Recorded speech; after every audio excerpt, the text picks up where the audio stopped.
Hi, and welcome to Will This Be in the Test, the podcast that explores the evolving world of education, training, qualifications, and assessment. I'm Oz George from Agored Cymru, and in this episode, we focus on the disruptive impact of technology in education and assessment. First, in our news roundup, we'll discuss a UK first, a classroom taught entirely by AI. We also have a great conversation with Tim Burnett, founder of the Test Community Network, where we explore how tech has shaken up the education and assessment world. Plus, we'll answer listener questions in our Hands Up segment, and of course, we wouldn't be an education podcast without giving you some homework. There's a lot packed into this episode, so let's dive in.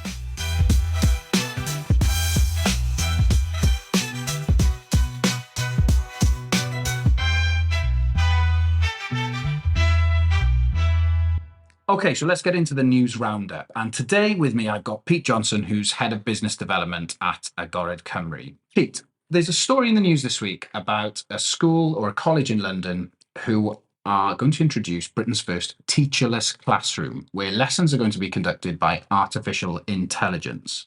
Do you think this is a good way to use AI in the education sector? Hi, Oshan. Yes, I think so. AI has been around for quite some time now, and we need to embrace it, I think. So it's going to be used anyway. Children of GCSE age are probably a lot more up to date with it than we are. So if they can use it within the classroom environment, I can't see that that's a bad thing. With lots of caveats, obviously, it has to be used in the right way and for the right types of learners as well. The school is saying that these learners will be studying core subjects like English, maths, and science, and the aim is to complete the GCSEs within 1 year. Do you think this is a realistic goal? It sounds ambitious to me. It depends on the learner, and maybe that's why this is going to be used for that particular school, and they think that's why it's going to be beneficial because they can achieve the GCSE in 1 year. But we know from working here, we see some schools taking longer than the traditional 2 years to do GCSEs, and maybe they're doing that for a different cohort of learners. So it's entirely down to the individual and the learners themselves, I guess. They have mentioned that it's directed towards a certain type of learner. Do you think, therefore, that this could be the answer to maybe some of the problems that schools have been having in a post-COVID era with students who are less likely to come to school or less likely to engage with certain subjects? Yeah, definitely. I think so. Talking as a father of a child who did suffer through COVID and probably would engage a lot better with this kind of technology, I think he would probably benefit, particularly in some classes. But then you can't get away from the human element of being in a classroom with a teacher as well. So, I mean, as long as there's a balance, like I said earlier, AI is here. Let's use it to enrich the learning experience. Also with us is Sam Hopkins, who's one of the business development managers here. Sam, do you think AI could ever replace the human element of teaching? Hi, Oz. Really interesting question. And just listening to the debates today, lots of different thoughts going through my mind. At the moment, do I think it could ever replace the human element? No, not in full. As Pete said, I think there's a place for it, absolutely. But alongside other teaching methods, there are some learners who I'm sure would adapt really well and actually enjoy having an AI teacher rather than being in that traditional classroom environment. But for others, I think it could be a drawback. Do you think, therefore, that it's not a panacea or a silver bullet, but it might actually be a tool that could be used by schools to help certain students at certain times achieve things that perhaps they've not been able to in other circumstances? Yes, I think so. It's an interesting one. We were talking a little earlier about learners who've become disengaged or through COVID and things. I'm not sure if this would be a way of getting their engagement. Again, thinking back to COVID, we were doing remote learning. It was incredibly difficult then to engage learners. And I think with AI as it is at the moment, how do you get that personality into the AI? When you're in a classroom, there's natural conversations that go on. Teachers are walking around, they're having conversations about things. And without knowing it, during those conversations, you're reinforcing learning, you're assessing the learners the whole time. How is that going to be replicated via AI?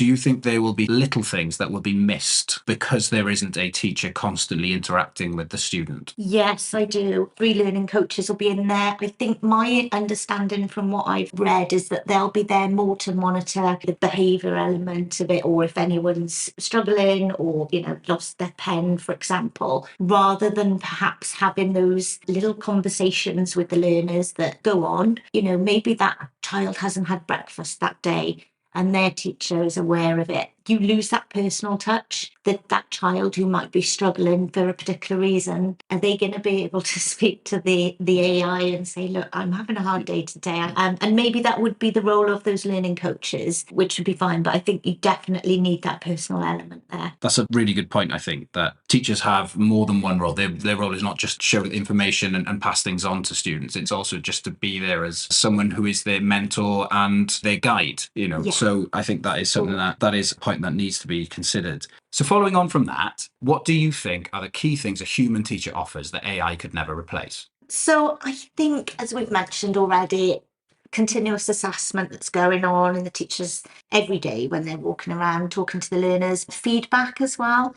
So I think feedback's a really vital part of the person's learning journey. And as a teacher, you're giving that, not necessarily formally all the time, saying, oh, brilliant point, and can you expand on that? Will AI still be able to replicate that? And again, it's just about making sure that it's accessible to everyone within that class.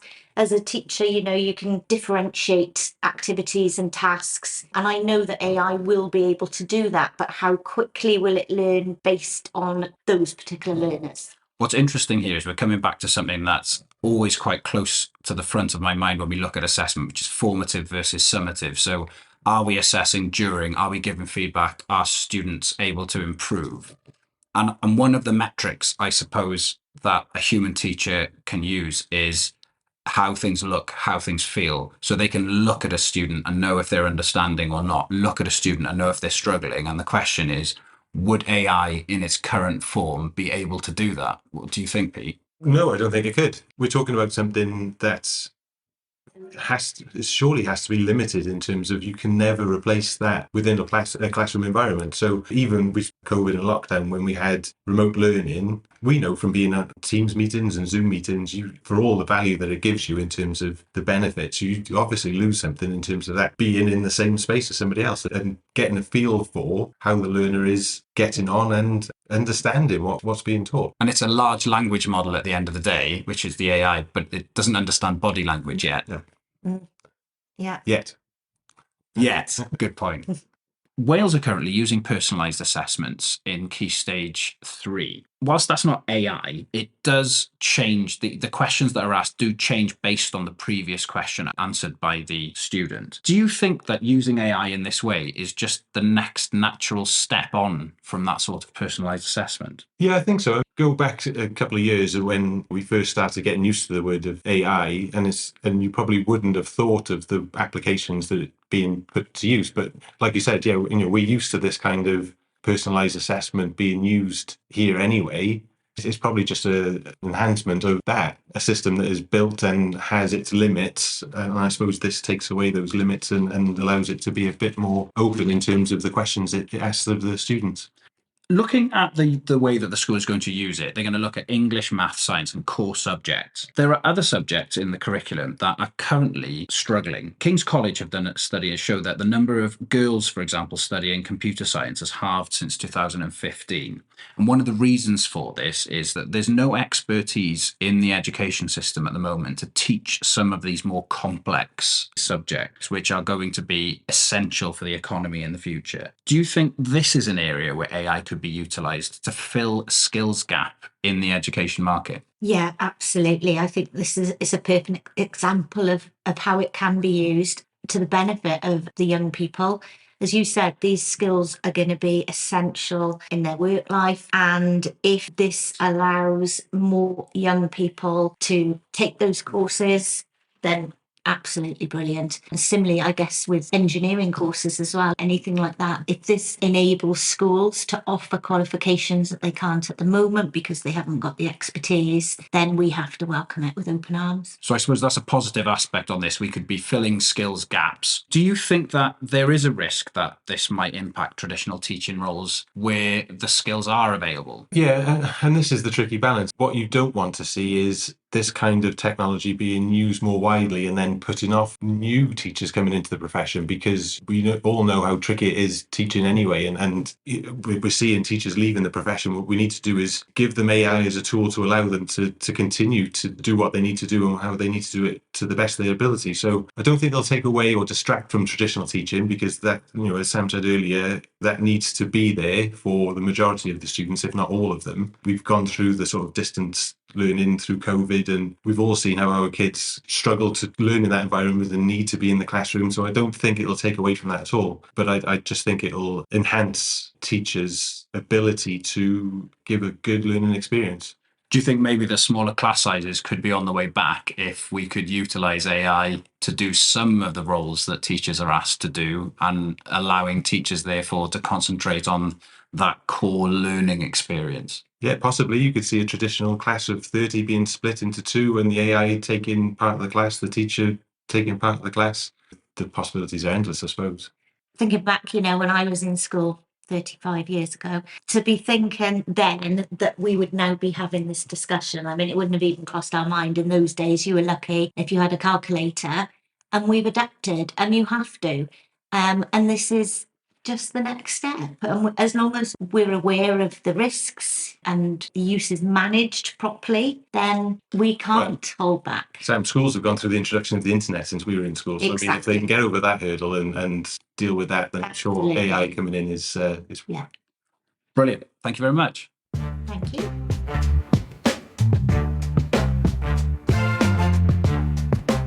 So today's guest, I'm really excited to introduce you to, is Tim Burnett, who is a member of the assessment community. Tim, do you want to tell us a bit more about you and what you do? Hi, yeah, great to be on the podcast. Looking forward to having this conversation. Yeah, so it's hard to pin me down really within the assessment community, because I kind of get around quite a bit. But I suppose one of the kind of key areas that I work in is I've founded the thing called the Test Community Network, which is a platform designed to kind of pull together all this diverse community of assessment spaces that go out internationally. So all these different communities, I want to pull them into that one space, but we can talk about a bit more about that later. The other work that I do is I'm a board member for the Assessment Association. So that's a non-profit organisation which has been promoting the best practice use of technology, digital technology within assessment for, I think they've been going for about 15, 16 years now. And that's, obviously they've been, I suppose, at the cutting edge really of all the developments and changes over time.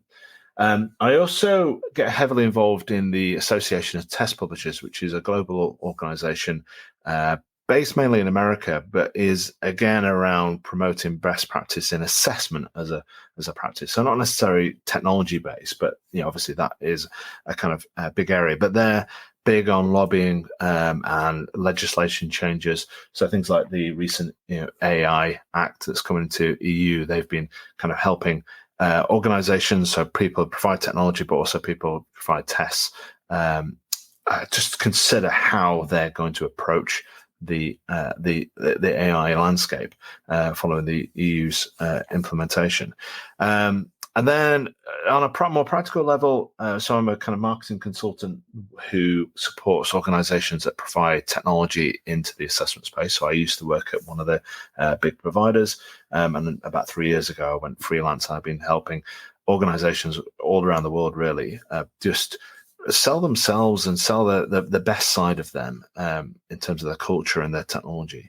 And then what I also try to do is be very much in the kind of coalface. So I teach 3 hours a week at a local college, digital marketing. But that gives me a real insight into both my kind of educational background, because I trained as a teacher many years ago, and it puts me in the place where I can actually understand the application of assessment in the classroom space, formative and summative. So that's me in a kind of nutshell as to where I come from and where I am. That's pretty difficult to fit on one CV. No, it is. Yeah, it is. Yeah, check out my LinkedIn profile. Yeah, I was going to say that's a lot of scrolling. A lot of scrolling on LinkedIn to find out everything you've done. That's great. So I was hoping to ask you today about technology, obviously being that's an area that you have expertise in, and how you think technology, as it is today and as it has been over the last decade, 20 years, has disrupted the education sector and specifically, assessment and how companies can assess learners and candidates. Yeah, so it's been an interesting journey, I think.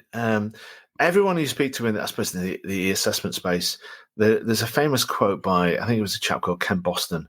I can't remember who it was, but a long, long time ago. And he made a prediction that, by next week, we'd all be testing on computers. Everyone would be using computers as part of the examination process. That never really materialized across all sectors within education. But we've seen some areas where there's been more progress than others. I think notably the space where you've seen, I suppose, a lack of direct user-based technology for the assessment process has been in general qualifications, the GCSEs, the A levels, the Scottish Highs, etc. Or actually, I'll come back to Scottish Highs because to be fair to Wales and Scotland, we've seen a lot more technological usage there than we have within England.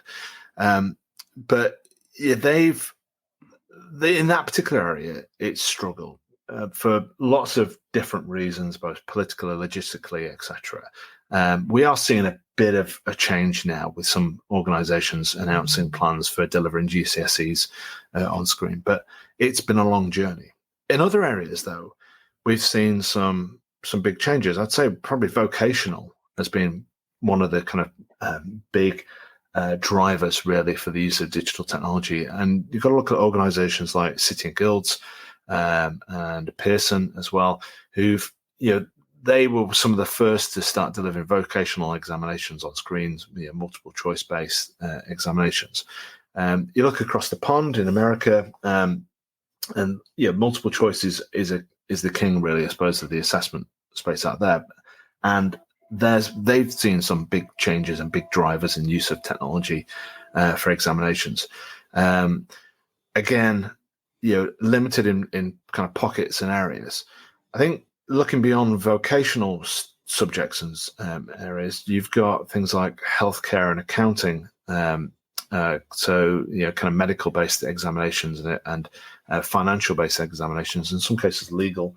They've also seen a big uptake in the use of digital technology over time.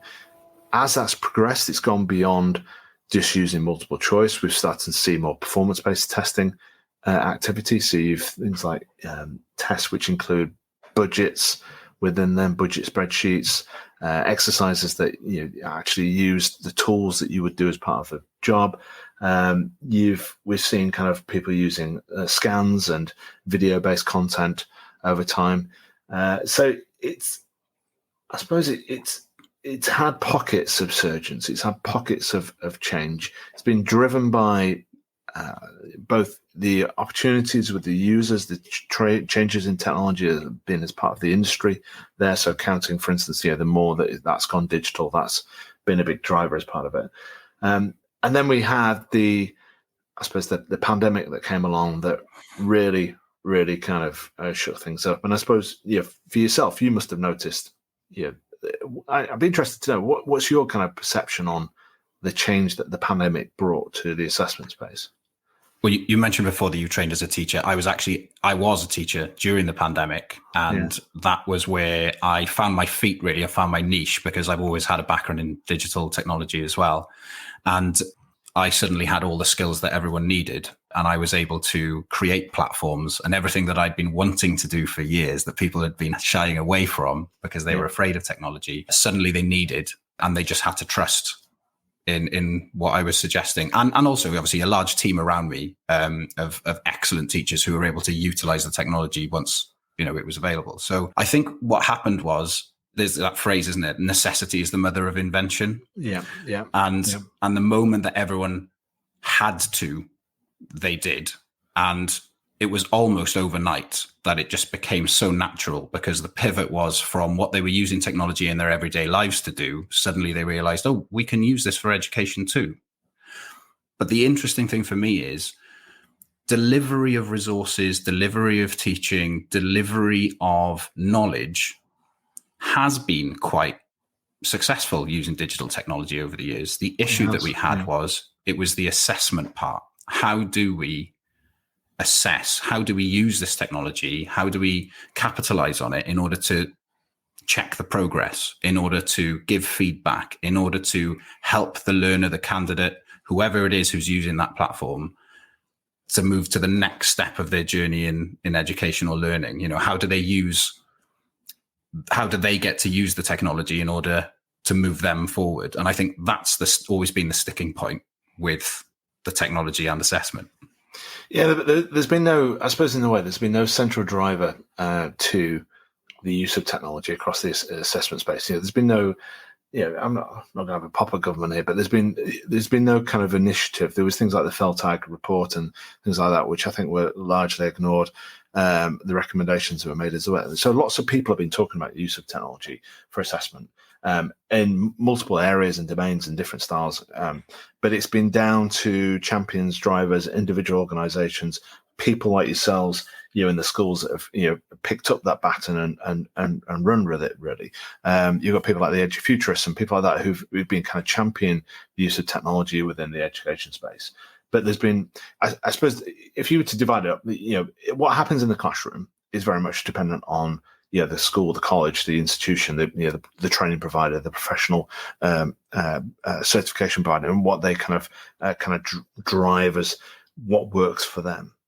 When it comes to the summative assessment side, particularly with general qualifications, if there has been use of technology, they've been using it for marking, they've been using it for efficiencies within the system, they've been using it for the creation of the tests. They've gone from just using Word documents to using proper item banking platforms and systems to create those things. So there have been some changes, but what's not really changed within the mainstream education space is the actual candidates sitting down and taking the examination. And a lot of the issues there have been around logistics and how do you get 30,000 computers prepped and ready in the schools and have all the laptops and technology across the board. A lot of people are saying we can do this. There's no reason why we can't do this. And I've seen examples. Some of my clients, one of my clients, they deliver high volumes of examinations for healthcare examinations in university, and they have literally 18,000 students sat down in the Excel Centre, with laptops. They have this massive laptop and table and setup arrangement going on, and it can be done, but it's a big logistical thing. I think my big thing when it comes to assessment and technology, from teaching and all those kind of the applications, is don't just necessarily drive to moving it on screen just for the purpose of moving it on screen. Exactly. I think with all this, and I'm one of these people that really questions the value of GCSEs now as a qualification. Especially the fact that you have to stay in education till you're 18 anyway. So the whole school leaving kind of thing at 16 is long since kind of changed in that space. I would much rather students sat down and took a diagnostic test or something like that, which gave them true value for their next journey, when their strengths and weaknesses, than to take some kind of level playing field test as part of that. So there's that. Just going back to the other bit though about the pandemic, that was a huge catalyst. It was a massive tragedy globally, and we can't really ignore that. But from the technology and education space, there was a huge opportunity that came from it, and using the technology. Now, some people, online proctoring was the big kind of take up, and we've been talking about that within the assessment community for a long, long time. And there've been a few organisations that have been taken aboard. We'd seen it in America with the higher education that was quite highly adopted there. There was a few organisations like the Treasurers, the ACT, UK-based organisation. They kind of embraced using online proctoring, and a few other kind of clusters, but there wasn't much change within that.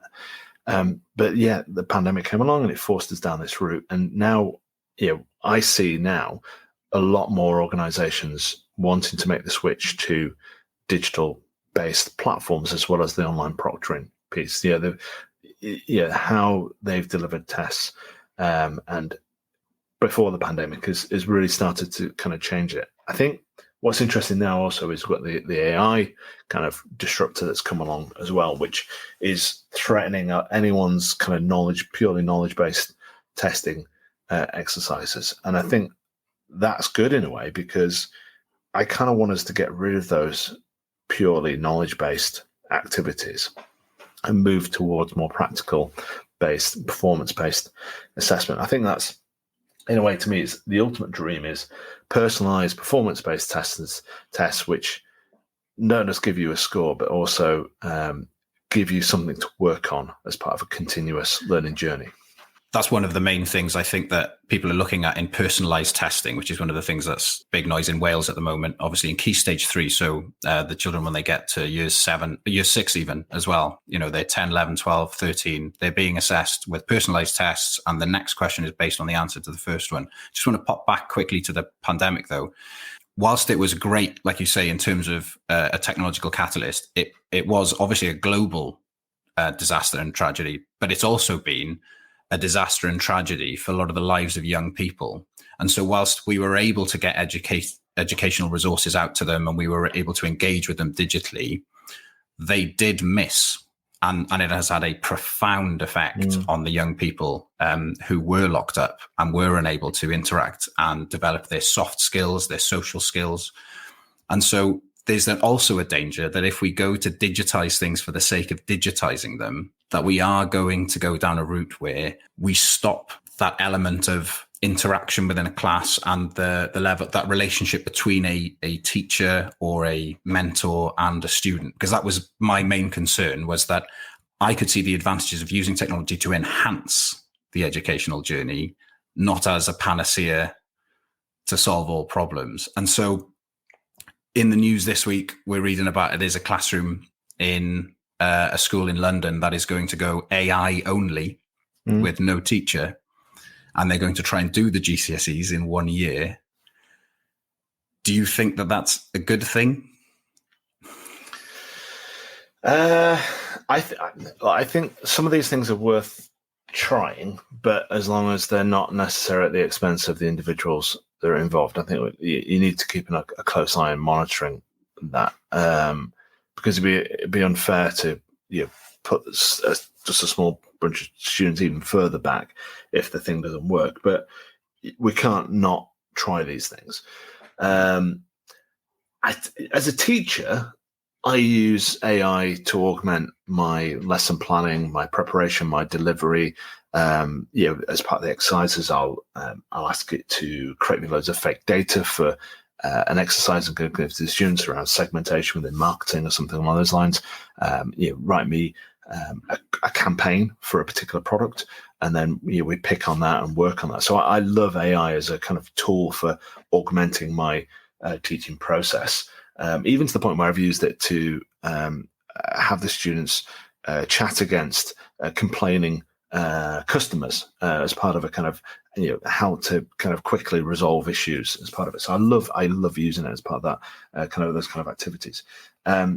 Whether or not I'd want to solely hand over the teaching to AI at this stage is kind of questionable, I suppose. I think there are some risks in doing that because there's a lot to be gained from the personal interaction with the teachers. I think potentially it might be a little bit step too far. And I think where else we've seen these kind of activities is being in such things as online proctoring, those kind of spaces where some organizations have gone for solely AI-based proctoring solutions, which I think don't always get it right. And I think that's where the risk you might have with a completely AI thing. Do you think it's a good idea then? Are you kind of solving this?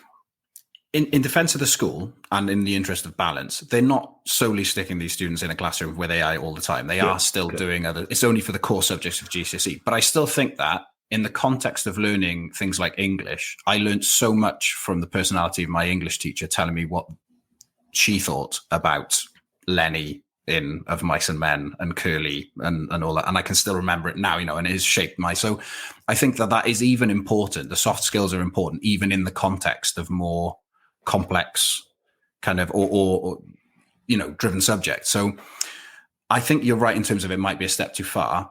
I'm interested in the outcome of the experiment, but I'm not sure how comfortable I am that there are actual real humans involved in the experiment itself. But as a kind of an early adopter, we do sometimes need to take these quantum leaps forward, don't we?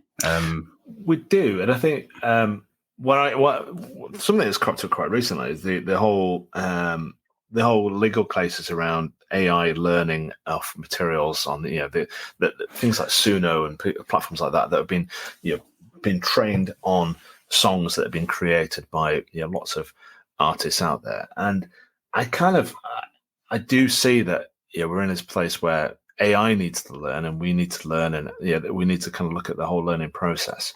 I do find that kind of thing fascinating.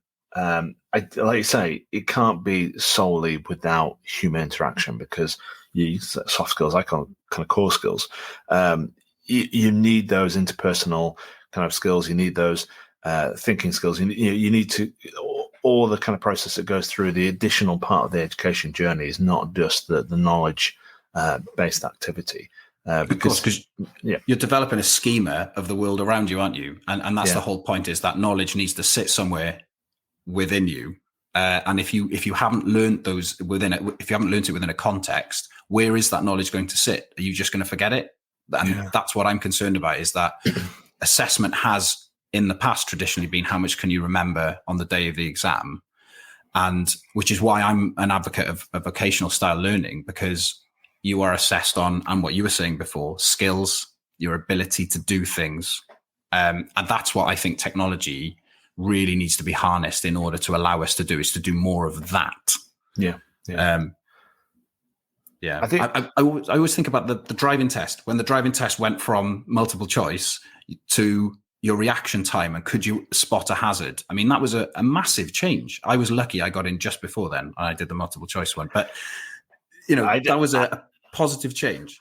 I'm going to show my age, because I didn't have to do the theory test at all with that sort of thing. So it was purely practical. What I did like was I suppose with that was the slight introduction of things like car maintenance and topping up your liquids and stuff like that as part of it. But I think knowledge is still going to be part. There's going to still be a need for knowledge-based components to everything. It's still an important part of the process.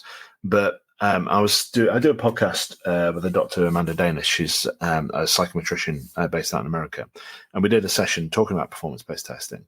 And her kind of upshot was that nobody who's doing any kind of high-stakes role should be in that role unless they've done some kind of performance-based test as part of that process. And she does a lot of work with things like pilots for marines and harbors and bays. And thankfully, one of her clients wasn't the company that crashed the ship into the bridge in America. She does it with elsewhere. But everything that it has a high stakes result, where people's lives depend on pilots. That's what's beautiful about the flight simulation tools and those kind of things. With it, you get opportunities to practice in lots of different scenarios and different situations, and it's all kind of performance-based testing. It's such an important part of that process. So knowledge testing is an important part. The soft skills, the core skills for any job, the transferable skills as well. And I think that's the thing that I'm really kind of driving me at the moment, and I sit down and talk to my students, is don't just think about the learning what you're learning for the job that you're doing now. You've got to think ahead to the future job, and this is where technology has the huge potential to disrupt us, because it's going to change our future of work going forward. So we need to think about these core skills, these transferable skills as part of it. It's not just about knowledge retention, because AI can do that bit now. All the knowledge stuff. It's going to, and I think the other area where I kind of see some interesting work is I was chatting to a chap called Neil Redding as part of my kind of podcast work, and it's worth checking out his episode because he's a fascinating chap. He's heavily involved in AI and augmented spaces and spatial computing, those kind of things. One potential area I kind of see is you're going into group work and group assessment, because we all work in groups, don't we? We don't work in isolation. We work as part of teams. And the idea of having more group-based testing, which is difficult because you don't want student A to be dragged down by the fact that they're in a group with student B, and student B is kind of terrible. But why not augment that with AI students? It's part of that working group that you can chat with and work with. So you've got that sense of group working, but within it's an AI driven, technology driven environment. That's an awesome point. And also, one of the things I've thought as well is about equality and equity. So when you're thinking about putting things digitally online, you're also thinking some students do not have access to the technology in order to practice on the technology, in order to familiarize themselves with it. Some centers, some schools, some colleges, they will not have access. Some learners are at home. They will not have access to the technology. And so there's an element here of equity in terms of that, and diversity and inclusion. But there's also an opportunity perhaps for us to use the tech to actually level the playing field for them as well. You mentioned about car maintenance just now. In Wales, there's a new VCSE currently in development. It's with the regulator at the moment. We're waiting to find out more information, which will come later this year. And one of them is car maintenance, and motor maintenance. Well, how many schools are going to be able to afford to buy a car? How many schools are going to be able to have the expertise in order to teach students how to maintain a car?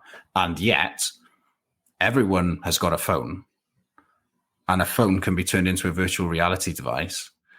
And suddenly we're now giving every student, access to a virtual reality car, perhaps, which they can maintain, they can explore, they can see the components of. So whilst we do have to be careful of the access to technology, we could also see it as an answer to some of the other problems in leveling the playing field between learners with different levels of access. Yeah, the digital divide side of things is an interesting one, because I suppose there's two levels to it, isn't there? The first digital divide was the hardware access, and we saw that a lot during the pandemic of some kids at home with all right, fine, they've got internet, but is it good quality internet? And I think there was the World Bank, they did some studies, I think, around the quality of the internet around the world. And yes, there is high levels of access to internet, but high levels of access to good quality internet is still quite a big, significant thing. I'm giving a talk, actually. This is interesting. I'm giving a talk in a couple of weeks' time to a group of students. I think they're in Nigeria, looking for their kind of advice on their future technical careers. I don't know why I've been picked for it, but I'm quite excited to do it. I'm having to deliver it using Telegram. Never used Telegram before myself, because that's been identified as being the most accessible way in which they can have access to that technology, which I find fascinating, because I do know. Yeah, I was talking to another guy who went out to a conference. There was a great EdTech conference out in Africa recently, Rwanda, I think it was, and they were talking about some of the inventive solutions that they have to enable communities to have access to technology. So that's the kind of hardware issue, and then you've got the kind of knowledge-based awareness of the technology, how to use it, how to get the most out of it. And there's a chap, and I forgot his name. I've got a book on my shelf somewhere. He works for JISC, and he did a great book around the kind of social impact of technology, and it could go either way, really, in the fact that you could suddenly see people that have got access and knowledge and money accelerating beyond the poor. I do hope that it's going to be about leveling the playing field out, and I really want that to be the case. But there is a strong chance that some people will just use it to go leaps and bounds beyond. And one of the kind of interesting things, so one of the jobs I've done in the past was I was working for a company that had come up with a device for basically digital capture of examinations. So it was a tablet-based tool that allowed people to type rather than write in an examination. And when I was going out trying to market this device and talk to people about it, the independent schools, the private schools, were all over it. They loved it. They really wanted to get their hands on it because it was just another tool in which they could accelerate their students. State schools, they just didn't have the time to have the conversation with me, and it was their drivers were just we've only got a path. We've got a single path to go. The motivation of the staff and students was just not necessarily there. Whereas so this is my worry, is that those that have got money and access it will just be another acceleration to send them beyond everyone else in it. But I don't know. I'm hopeful that it'll level the playing field. Yeah, I mean, the great thing that we have now is there are so many platforms out there. And not that I'm a free marketeer. I am actually a full free marketeer. I think everyone should have access to everything. But in terms of not having a monopoly on things, it means that people are able to provide different versions, less expensive versions of software, so that learners can have access to it, and schools can have access to it as well, to provide their learners with it. And that's one of the things that concerns me. Like you said, it's just another example of a more affluent parent being able to pay for tutoring for their student in order to give them that extra advantage. We need to find a way in order to make sure that there is equality and that, we do level up, as opposed to, that's a term I haven't heard in a few months, for those students. Yeah, just very quickly on it. Why I'm worried about this is that my local library is currently under pressure that they need to cut money and funds, etc., and things like that. And they're having to. We've basically been faced two options: one, shut on Friday afternoons and Saturdays, or close at lunchtimes throughout. My worry is that if we start eating away at that kind of access, that's just a huge negative. And I've spoken with local councillors. I'm talking to myself really on this, but I am worried that as we cut funds and reduce back, that we will see a drop in those kind of access things, because it's still not a level playing field.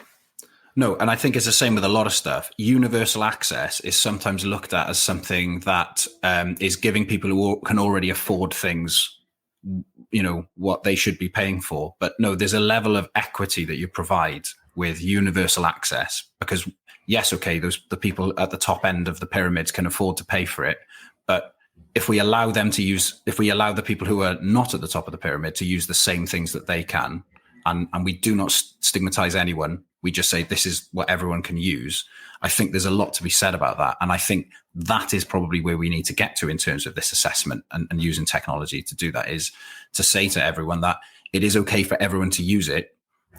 And I think that means that there's going to have to be a lot more investment.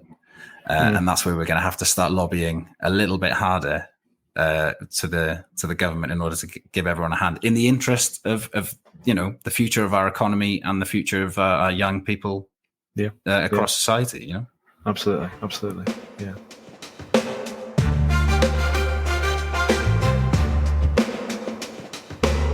Can you tell us a little bit about assessment networks? I'd like to know a bit more. Why should organizations be part of these networks?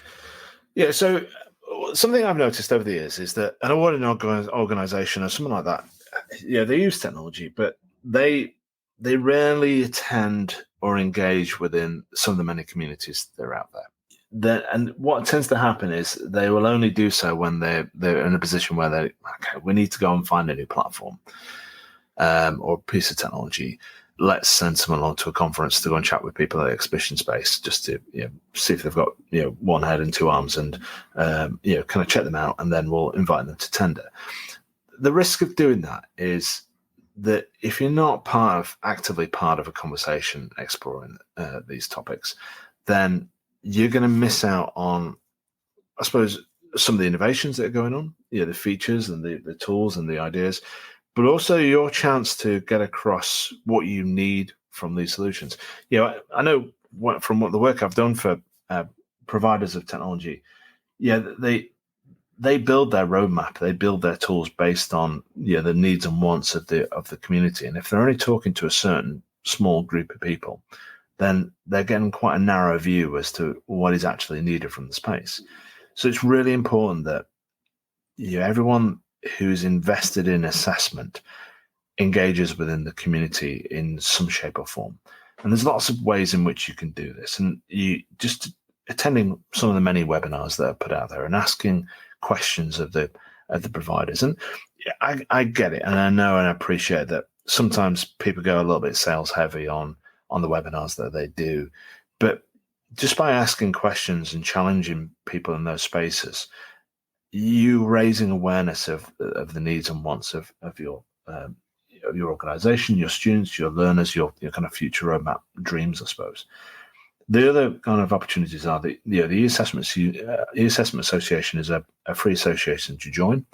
You get a regular newsletter coming through, which kind of tells you about some of the things that are going on. But you also get invites out to some of the special interest groups. And the CEO, Pat Coates, has been a big driver in increasing the number of special interest groups that are available as part of the e-assessment association, from marking to online proctoring. So there's lots of opportunities there for you to engage as well.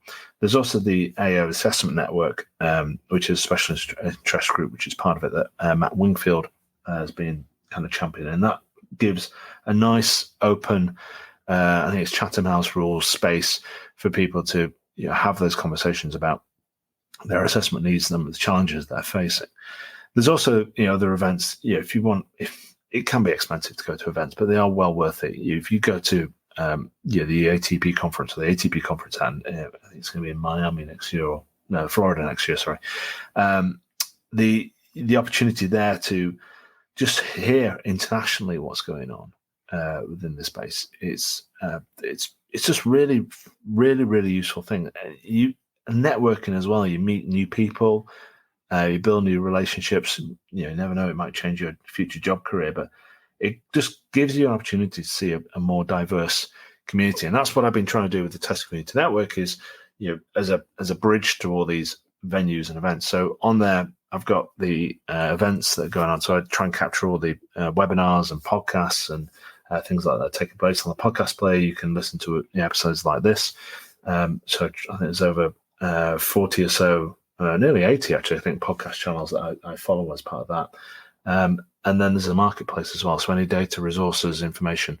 So I just really urge people to don't just stay within your organization. Even if you've got a couple of close AOs that you work with, build a connection with them, get engaged with them and have those conversations, and take those out into the community and ask questions. So that's kind of the big thing I want to make is, please don't just sit there within your AO thinking you know everything. Travel, whether it's through webinars, virtually, or internationally, and gain a great insight. How much of a stake does industry, do employers have in these kind of networks? How much drive is given to kind of getting them involved? Because I think that seems to be a bit of a disconnect. We know there's a demand in industry. We know that employers need those skills and need those people to work for them. We just don't seem to have, at the bottom end or the beginning of the journey, the ability to provide that to learners yet. So how much of a stake do they have? I know organizations like Federation of Awarding Bodies do a really good job of connecting those employment-based organizations. And you've got FE Week and other ones out there as well. I'd certainly love to hear more employment-based narratives as part of some of these conversations. And a lot of organizations, I know some of the webinars that I do, we bring along an awarding organization that's working in the space, and they talk about their needs and wants. But what I tend to find is it's things are lost as the communication goes down. So the employer will talk to the AO, and then the AO will pass on their needs onto the technology providers and the associations, and they're always telling their own story of what they want.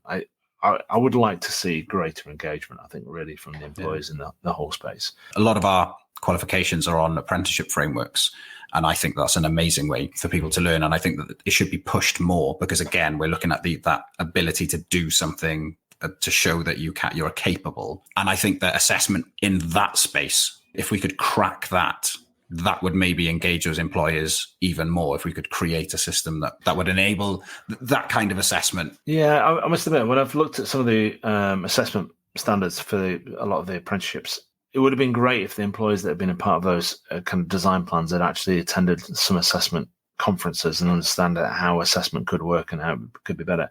There's a lot of using kind of one-to-one conversations and professional discussions and things like that, which are great. I just think there could be maybe a slightly broader use of assessment as part of the approach.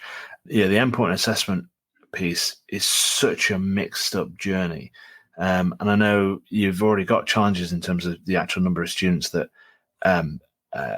get to the endpoint assessment point within the journey. I think there's something like 50% dropout or something. I think Paddy Craven from City and Guilds was sharing some stats about that at the conference.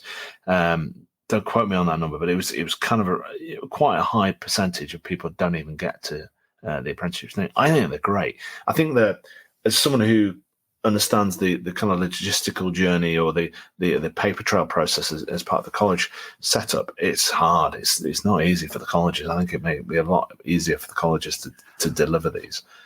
Yeah, we're working on a project at the moment that looks at micro-credentialing, which is aiming to decentralizing it, allowing the learner to build, their experience and making that assessment more formative than summative. Obviously, like we've discussed several times, where am I going next is the most important thing for a learner's journey. So, it's an exciting project for us. And I think that is one of the things, and we're working with industry for it. But at the moment, it's in a microcosm, and it's something I think that really should be adopted. And hopefully we'll be able to broaden that project as it comes to fruition. But micro-credentialing is just, I think it's the future, isn't it? We need fast-paced, adaptive qualifications and to go with it, keep up with the pace of life, I think. Thank you, Tim. This has been an awesome conversation, and I could carry on talking all day. Thank you very much.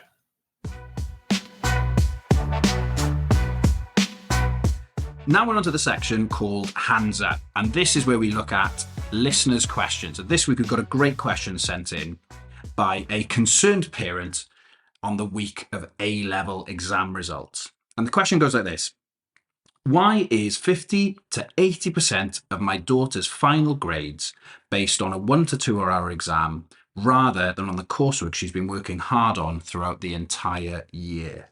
And with me to answer the questions is Pete, back from our Head of Business Development, and Francis, who is a Business Development Manager and Comms Lead. Francis, what do you think? Yeah, I think, it is questionable that the majority of qualifications are exam-based, that it's measuring a learner's ability and measuring their achievement just based on an exam, which can go one way or another. So I think, historically, that's what we're used to in Wales. It's certainly what I did as a pupil. It's what my daughter still does now. And I don't think it is a true reflection of maybe learner needs, learning styles, and what proves that somebody has been successful throughout, GCSEs and A-levels, which are 2 years worth of work each time. Do you think, therefore, that the coursework element, something that they've been working on all year, offers them a better chance of getting a grade that reflects their ability? Yes, I would say so. It's structured in the right way. Obviously, that method can gather the evidence as they're going along throughout the course, and it holds a lot more weight in terms of what they've actually been achieving. The exam doesn't always, in some subjects, mean that they can do that, because obviously coursework is a completely different way of assessing. So like we said, an exam might be the best way to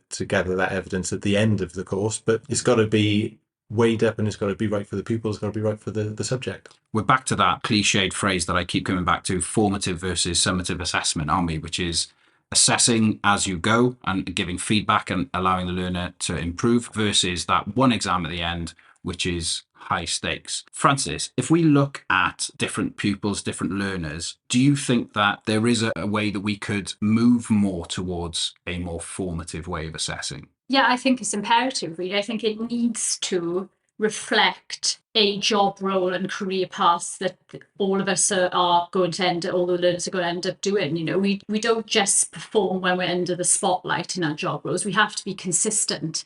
So a summative assessment is only showing, that under the spotlight in a short space of time, what we're capable of, which is important. As Pete said, there is a place for that. And, a small amount of stress and pressure is actually good for us all. And it is important to be able to cope with those pressures and cram in that information and be a sponge and be able to perform when we need to. However, that's not a true reflection of life. It's not a true reflection of work. Being consistent, showing good work ethic, showing that you're able to manage time effectively and organise yourself and put in that work, as I said, consistently over the course of time. It is what is going to help you get a job, is what employers are looking for. And so I think that formative assessment prepares learners far better for being resilient learners and being consistent in their work ethic throughout the year. And they should be rewarded for that. Yeah, I think that's a really important point.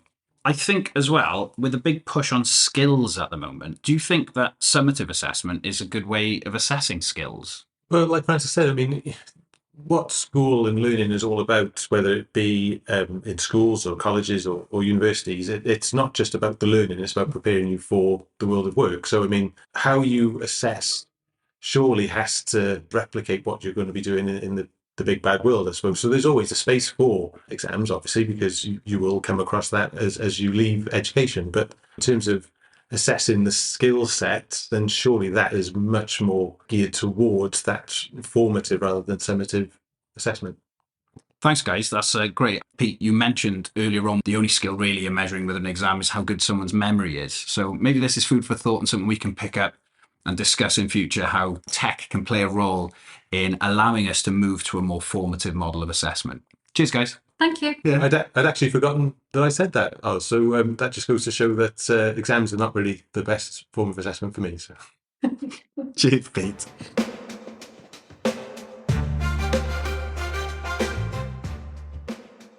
Okay, so now we're on to our final part of the show, which is homework. And I'm bringing back Tim Burnett to give you an insight into something that maybe he's been studying, and this is the homework he's going to set for you this week. Go ahead, Tim.